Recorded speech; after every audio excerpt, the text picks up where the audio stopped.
When you can't make it to City Hall or the school board meetings, local journalists from duluthnewstribune.com will be there to report the facts and get your questions answered.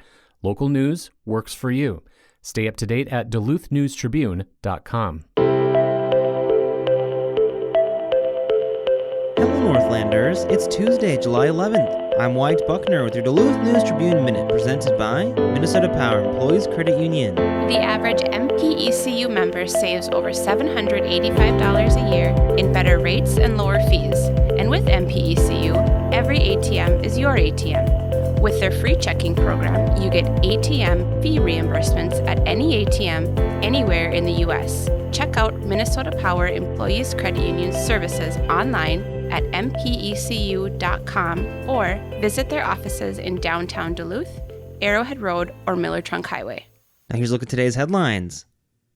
The man charged with killing a 77-year-old in a home invasion suffers from severe paranoia, delusions, and hallucinations, according to psychological reports. Levi William Axtell, 27, was found incompetent to stand trial Monday for the intentional second-degree murder of Lawrence Vincent Scully. Judge Michael Kuzo's order came just days after Axtell was civilly committed as a dangerous and chemically dependent person with mental illness. Axtell, according to court documents, admitted to fatally bludgeoning Scully with a shovel and a moose antler several years after he had first accused the elderly victim of stalking his young daughter. Scully had been convicted of a child sex crime more than 40 years prior, but authorities indicated there was no apparent incident leading up to the fatal March 8th attack. Axtell and his attorneys did not contest the commitment proceedings or the criminal court's findings that he is incompetent to proceed. Scully was convicted of second-degree criminal sexual conduct in Kennebec County in 1979, a case that garnered attention during his 2014 mayoral run, and other protective orders have been sought against him in his final years alleging abuse and harassment. Documents indicate a court-appointed examiner diagnosed Axtell with, quote, schizoaffective disorder due to persisting auditory and visual hallucination, delusions, paranoia, and severe fluctuations of mood which include major depressive episodes and hypomania, end quote.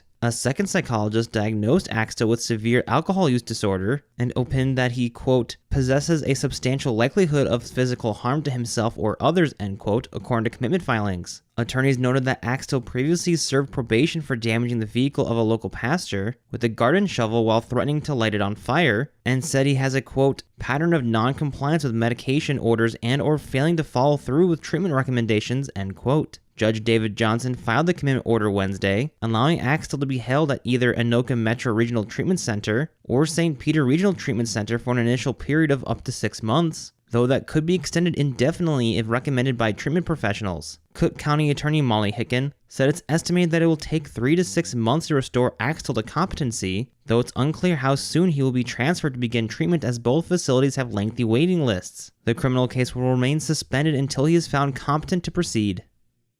Now Dan Williamson joins us with a special guest. Thanks, Wyatt. I'm joined by one of our colleagues, the great Jay Gabler, arts and entertainment reporter with the Duluth News Tribune. And Jay, there's a story you're working on for Wednesday's print edition of the Duluth News Tribune. You can also find it online prior at duluthnewstribune.com. Jay, you were telling me this story involves an artist from Minneapolis who recently did a circle tour of Lake Superior in search of some art. What more can you tell us? That's right. She is taking art sort of within herself at this point, but she is actually going to get down to her Minneapolis studio where she is right now working on pieces for what will be a full-fledged solo show. It's going to go up next fall 2024, at the Northrop King Building in Minneapolis. Her name is Annie Haney, and she is best known for a series of paintings in which she takes water from various natural sources, in this case, all around the shores of Lake Superior, and she mixes that water with acrylic paint, then washing it across canvases in ways that sort of evoke the feeling of different bodies of water that she's visited. Not literally. It's not like you're going to see a shoreline or, any kind of feature that you would necessarily recognize, but she tries to capture the feeling of a place through color, through her style of applying the water and the paint and sediment to canvas, and creates works that are quite striking. I bet. This sounds very fascinating. As far as takeaways go, what was your biggest takeaway from this? I appreciated the intentionality with which she approaches her work and her relationship with water and nature. She does experience nature in other ways, leads groups into nature, and really thinks about what it means to form a relationship with nature and what it means to be in a place in terms of going through sort of a series of, if she's with a group, invitations to engage with the natural world in a certain way. If she's by herself researching a future piece of art, she might approach the lake deliberately. She might take samples. She might take videos, photos, take her time. And, this sort of approach to nature might not be for everyone, but I think anyone, which includes many of our readers, who spends a lot of time on or near Lake Superior knows that feeling of getting to take the lake a little bit for granted and forgetting what a magnificent body of water we live on. And so I appreciated this artist's approach to really thinking about what is your relationship to water? What are you taking away from this interaction? What are you giving back, in a sense? Some great takeaways right there for our audience. Any other additional takeaways you hope our audience gets from this article?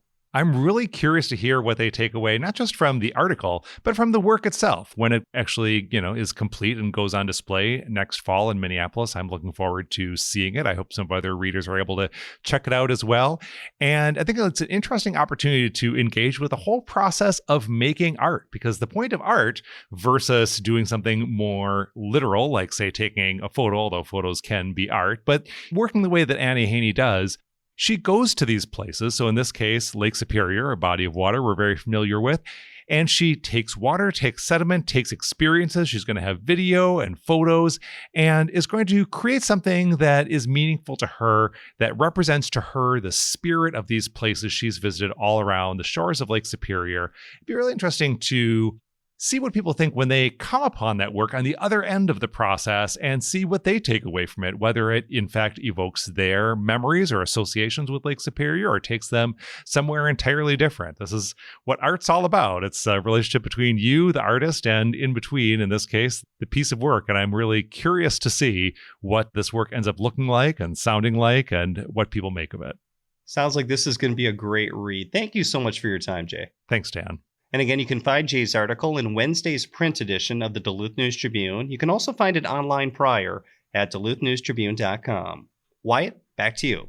Thanks, Dan. Now here's a look at your forecast, brought to you by News Tribune's Best of the Best Awards. This weather forecast for the greater Duluth area for today: increasing cloudiness with a high temperature in the low to mid 70s. Northwest winds around 10 to 15 miles an hour. That wind becoming light tonight under mostly cloudy skies. Temps will only fall into the 50s. And then for tomorrow, a slight chance of showers, fairly low probability, with temperatures warming to around the low 70s. On Thursday, chance of showers increases a little, but they'll still be pretty spotty, with temperatures warming to the mid 70s Thursday. I'm Storm Tracker meteorologist John Wheeler. Thank you to the Best of the Best Awards for their support. The contest is an annual celebration of the best the Northland has to offer when it comes to businesses and organizations that make the Northland a better place to live. Nominations are now open and accepted until Friday as the first part of the competition. Voting will take place August 7th to August 21st. Nominate your favorites at duluthnewstribune.com. Reporting for today's episode was done by Tom Olson and Jay Gabler. Thank you for listening to Duluth News Tribune Minute. Have a great day, and we'll see you back here tomorrow.